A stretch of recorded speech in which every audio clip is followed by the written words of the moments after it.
مسلمانوں کی جو نسل کشی ہوئی اس کا وہ آئی وٹنس ہیں، اور ان کو اس دوران میں پھانسی ہوئی اور پھانسی گھاٹ پہ لے جایا بھی گیا. تمہارا نام مصطفیٰ ہے تو مسلمان کہتے نہیں. مفتی ذکیر اسماعیلی صاحب نے کہا کہ جی والد صاحب کا گھر بینک کا ہے، اس میں آپ نہیں رہ سکتے، اور کہا کہ آپ نکل جائیں. پھر نہ چشنی آتا، نہ تاجستان آتا، نہ ٹائم لینڈرز ہوتی، نہ موسا انسٹیٹیوٹ ہوتا، نہ ہماری جو ہے 4 بیگمات اور 22 بچے ہوتے. مطلب وہ ایک اس کی آواز جو تھی وہ اتنی سگنیفیکنٹ تھی. ہوا یہ کہ بوسنیا میں جنگ شروع ہو گئی. اچھا ہمیں پتہ ہی نہیں بوسنیا، ہم نے کبھی سنا بھی نہیں تھا. اگر یہ لڑکی آواز نہ دیتی تو شاید میں بوسنیا نہ جاتا.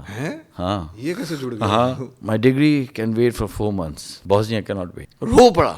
کیا بات. یعنی آپ سوچیں کہ ایمان والے کا ایک جملہ. پتہ چلا کہ کوئی 700 اسٹوڈنٹس ہیں مسلمان آن کیمپس. Huge number. تو میں پروفیسر کے پاس گیا، راڈنی ڈیلن اس کا نام تھا. چیخا وہ، they are not your brothers and sisters, you are Pakistani, they are Bosnians. 8 مہینے ہم رہے اس جنگ میں. تو پھر یہ ہو گیا. پھر اس کے بعد یہ پھر ہماری ہوئی جیل. تو پھر جیل میں کیا ہوا؟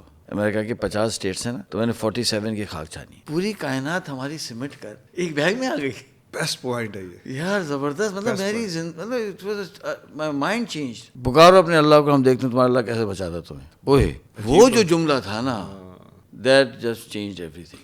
اور اگر تم کو مرنا ہی ہے تو میں یہ پریفر کروں گی کہ تم بوسنیا میں مرو. لیکن اگر 2 جو بجے تو وہ در میری ٹانگ ٹوٹ جائے گی. تو بوسنیا کی طرف میں فیس کر کے میں کرال کروں گا.